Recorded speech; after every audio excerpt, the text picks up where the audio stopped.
Assalamu alaikum wa rahmatullahi wa barakatuh. This is Ariba from Emaan Power. Um, Please do say salams in the comments and introduce yourself to everybody, and inshallah spread a lot of salams around. Remember, you'll be saying salams to everybody. We want everybody to say salam to everybody and earn a lot of good deeds, inshallah, by spreading salams around to our brothers and sisters around the world. So please do say salams in the comments, and remember, it is the right of a Muslim on another that you must say salams. Okay, today I want to talk about something that is very important for us to really understand and protect our children from it. And I don't think that we give it much thought at all.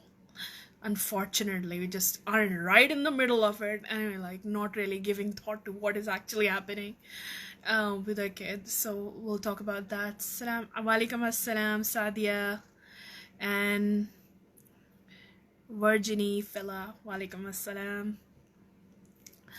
And okay, so now I've just recently I've been talking about Shaytaan a lot these days because we just launched a program called Deceptions Exposed for children, which is a video program to tell them about the different deceptions that Shaytaan tries to play on our mind and psychology, and so they are aware before he traps them. Now, when it comes to children, what do you think would be Shaytaan's most primary goal with them? Yeah, he wants to get them off the straight path, right? He was waiting for them on the straight path. You worked hard every day getting them to do their salah and everything, and now they're on the straight path. And on the straight path is Shaytaan, right? That's what he promised Allah. It's now in the Quran that I will wait for them on the straight path. So that's where he attacks them. What do you think would be his primary goal? Is it gonna be to stop them from praying or what? Yeah, of course he's gonna try to stop them from praying. That's gonna be one of his top goals. But one of his most primary goals has to be to separate them from you, to cut you off from them. The parent who's in today's world, you are probably the only source of reminders for them to bring them back to the straight path, to keep them on the straight path, right? The videos, the classes, the masjid, all of that is actually coming through you, isn't it? You take them to the classes, you make them watch this, you bring those reminders back in their life. Even if they love and read books by themselves, it's you who bring them into their life. So if he cuts you off from them, takes you out of the picture, distances their heart from you, their parent, their mother, their father, who's reminding them about Allah. That's it, right? Everything else after that is easy. That, it's not like we live in a society where there's like so many people and the culture is constantly just reminding us to remember Allah. It's not, right? No matter pretty much today, no matter where you live, that's not the case.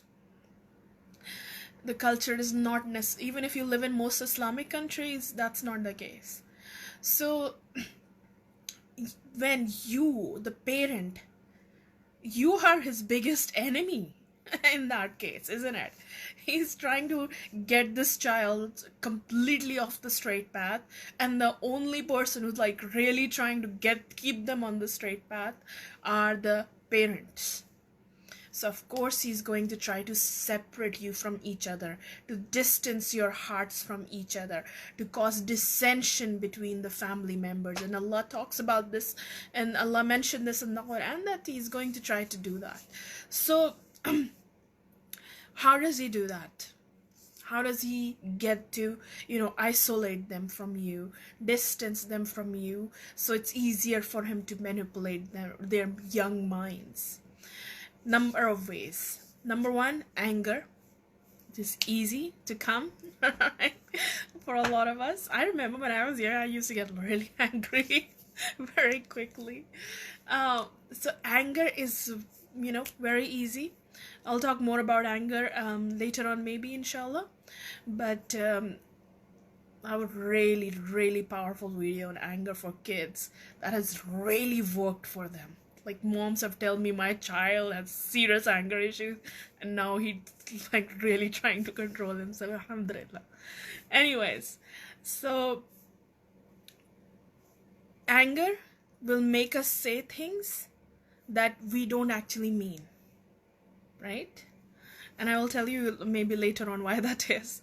But so that's one of the ways he will, but those marks remain in their hearts that you said this to me.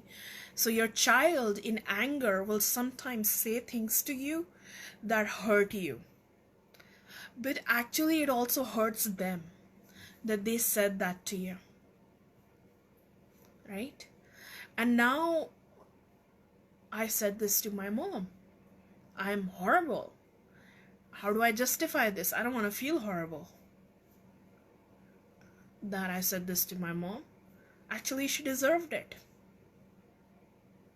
So then the mind will start to, Shaytaan will start to give you excuses. That is Shaytaan's way. That's what he did, right? When he disobeyed Allah, he made excuses. I'm better and this and that. So he will give them excuses. Your mom did this, so you got angry and you said that. She deserved that. Your dad did this, so you said that. So then it starts already now. He's already used that anger to distance you from each other. They said something, instead of regretting it, they made excuses, and now they have convinced that, if they start listening to that voice, well, what's the solution? What's the solution? There's several solutions. One, don't get angry, and we'll talk about how to control that. Number two is not to make those excuses when that happens, right? I did wrong, and I need to correct it. Take responsibility. Anyways, there's a lot more detail there as well. Second he will use is, if they are siblings, and even if not, it might be cousins, is jealousy and envy. So they might be jealous of their sibling. Oh, my dad loves my brother more, mom loves my sister more, whatever, and they don't really care about me. So that already now, again, is causing distance between you and your child. The more they're listening to Shaytaan, when he's telling them, look, he did that, mom did that for him, she lets him do that or do that, whatever, you have these things going on all day long with siblings, and we ignore that, we laugh at that. It's a sibling rivalry, it's common, it's everywhere. A lot of things are common everywhere. Children cutting off their parents, parents cutting off their children, it's very common everywhere. Kids, doing, not spraying, doing a lot of haram things is also very common. We can't ignore this. Sibling rivalry, we in Islam especially know the kinds of things that it can lead to. Look at the sons of Adam alayhi salam. Look at the sons of Yaqub alayhi salam. So this is not something we can just take lightly, or it's all kids. No.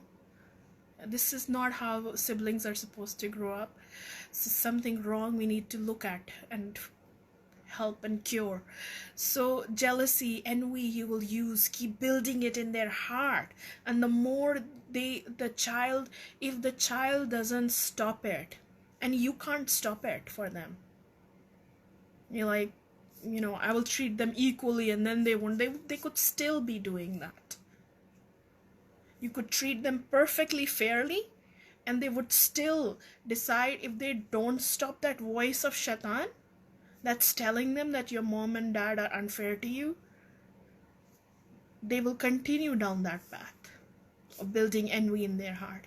That's not something you can control. That child has to control that.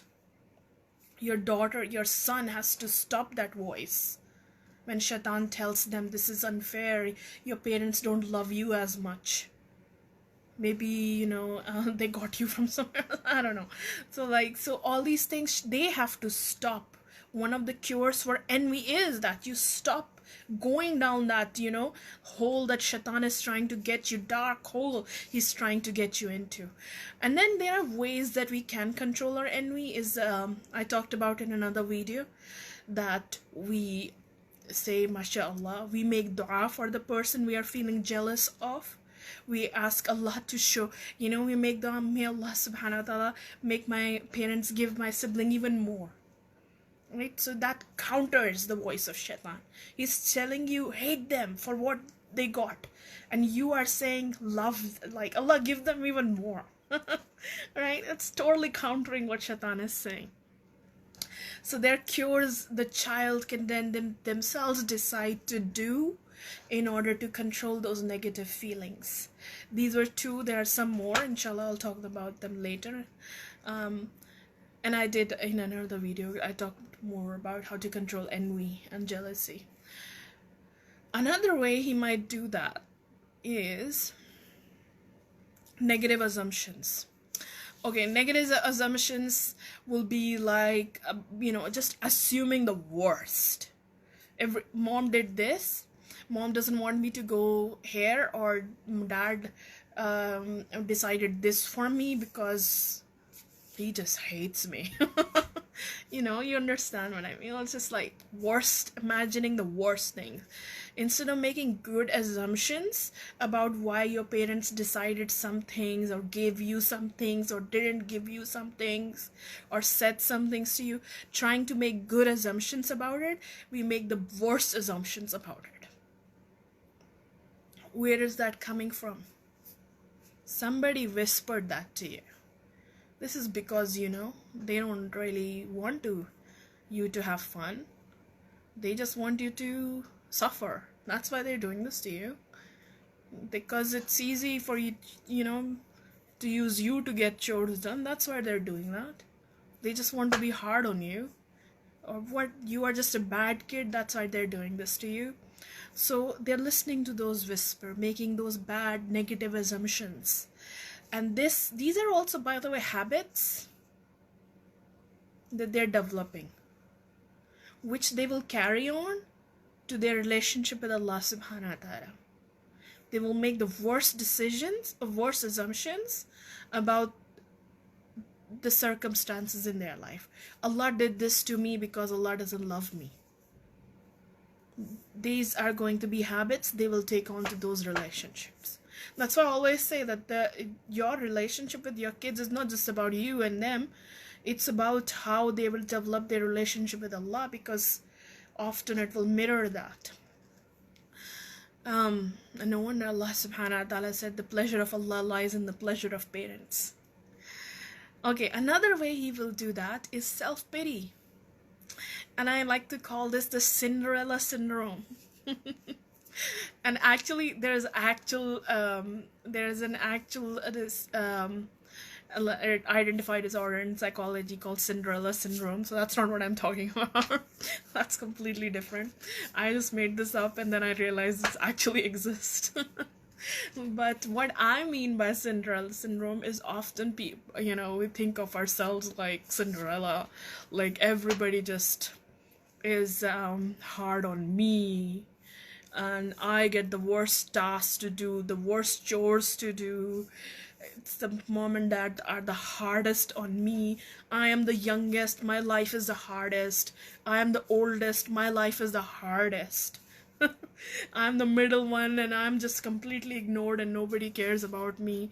So then, in all situations, we have so much self-pity on ourselves that we start feeling sorry for ourselves, and the kids will do that. They will feel sorry for themselves, and to make that you are intentionally making things hard for them, and they have nothing, and their life is just horrible, it's just boring and hard.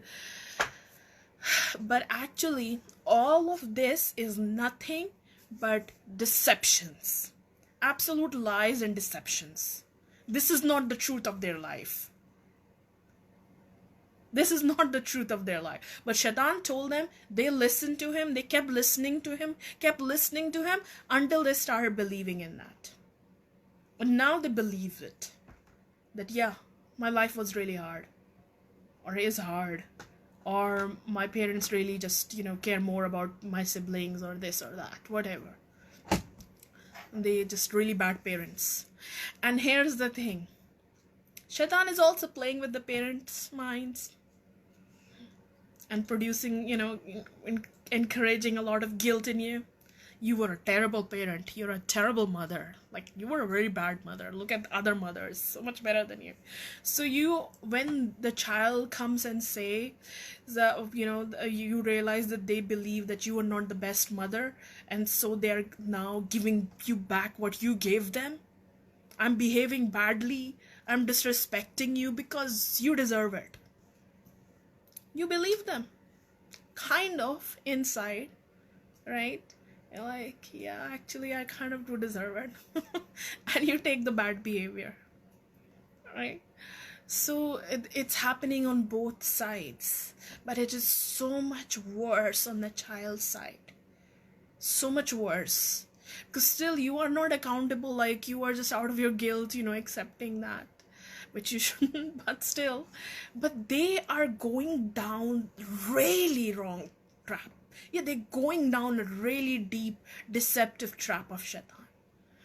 Which is really, going to distance them from you. And then leave them so much more vulnerable to the attacks of Shaitan. To take them down, really wrong path. Really wrong path.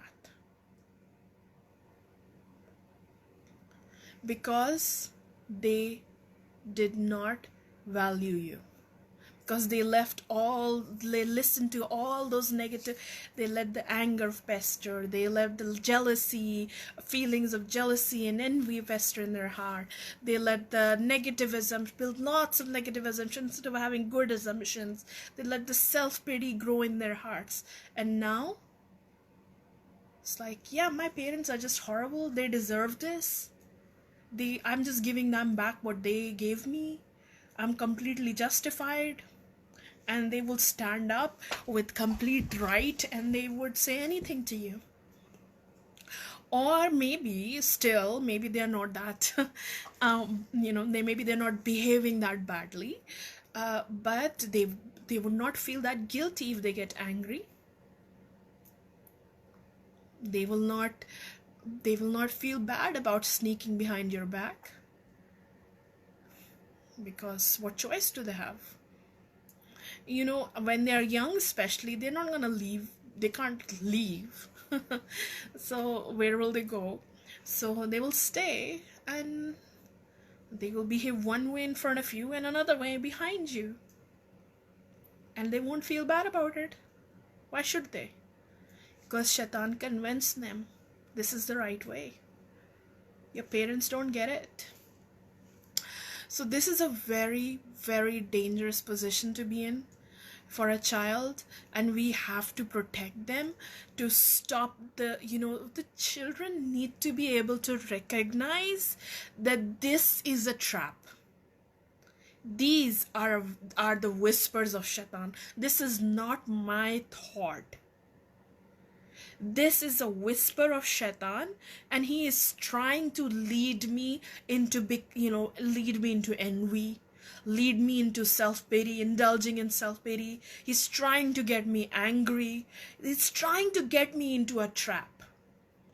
If we educate them, that they understand that this is actually how Shaitan works. This is not just you that you're feeling and you're feeling justified, and this happens to everybody. All of us go through this because this is a trap of Shaitan. This is how he works, slowly working on your mind, trapping you. If the kids start to understand this, then they can actually protect themselves. Say, okay, I get it. This is you whispering, Shaytaan. At the first step, when you first start speaking to them, they can stop it. And the later we are, delaying this, the harder, of course, it's gonna be, but it will work because they start like, yeah, I understand how I got here. Maybe, the kids at a position when they're like already there, but then they can understand, yeah, that I can see how I got here, inshallah. And Allah guides. What upon us is to educate the children, give them the knowledge that Allah subhanahu wa ta'ala has blessed us with about the ways of our greatest enemy. And then it is up to them. Allah will guide their hearts, inshallah. But we have to give it to them. This is hard. I don't understand, honestly. Like, this is such a no-brainer for me that we should teach our children this. We should teach our children the ways of Shaytaan, how he will deceive them. What is a greater danger to them? But we don't talk about it. You're focusing on Salah and reading the Quran, alhamdulillah, but we don't really focus on how Shaytaan works on our minds, on our psychology, on our weaknesses. We have to teach the children. If this was not so important, Allah subhanahu wa ta'ala would not have told us anything about Shaytaan. Or maybe he could have just mentioned him and left it at that. He would not have ayahs after ayahs after ayahs after ayahs telling us that this is how he works. This is how he works. This is how he works. This is how you protect yourself from him. Prophet Muhammad sallallahu alaihi wasallam would not have told us about him or taught us about how Shaytaan works. Like, all this I told is someone like, I came up with this. This is the knowledge we have in Islam, that Shaytaan will do this to you. So we have to now be the messengers for our children and pass on the knowledge. And to make it easier for you to pass on this knowledge, because how you're gonna sit down and collect all the ayahs and hadith and information and psychology and give it to them. This is why I prepared Deceptions Exposed program for your children. This video collection that inshallah you can use and give it to your kids.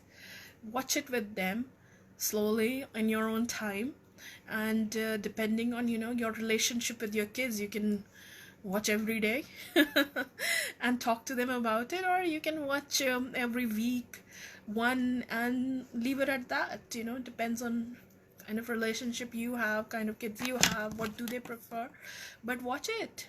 Even if your kids are like, I don't want to have anything to do with Islam or anything, learn anything, watch it. They really need it. What's the alternative? You're gonna leave them like that? Okay, yeah, go. Shaytaan, take my child, just keep playing with their minds. You need to educate them so they're aware what's happening to them. If they are in that place, I mean. Okay, I'm really passionate about this, as you can tell. I can keep talking about it, but I won't keep you any longer. And Jazakallah khair for watching. I really hope you found this beneficial, and it helps you in taking the next steps to help your children and protect them from this devious enemy we all have in our mission to see our children shining on the Day of Judgment. That's my vision. To see all of my students there on the Day of Judgment shining. Inshallah, may Allah subhanahu wa ta'ala make it come true. Jazakallah khair. Deceptions Exposed program. If you are interested, let me know. I'll put the link in the chat box in the comments here, that you can get it. And that's about it. I keep saying chat box because when I'm doing classes with kids, there's like a chat box here. That's why. Anyways, comments. This is a video program, so you'll get a collection of videos, no classes here. You can watch it in your own time. Okay, Jazakallah khair. Assalamu alaikum wa rahmatullahi wa barakatuh. Do say salam before you go. And wa alaikum assalam. Amina and Asma and Tasmina and Rio and Amber just made it. Wa alaikum assalam Amber, mashallah. Wa alaikum assalam Afshan. Walaikum assalam wa rahmatullahi wa barakatuh to everybody.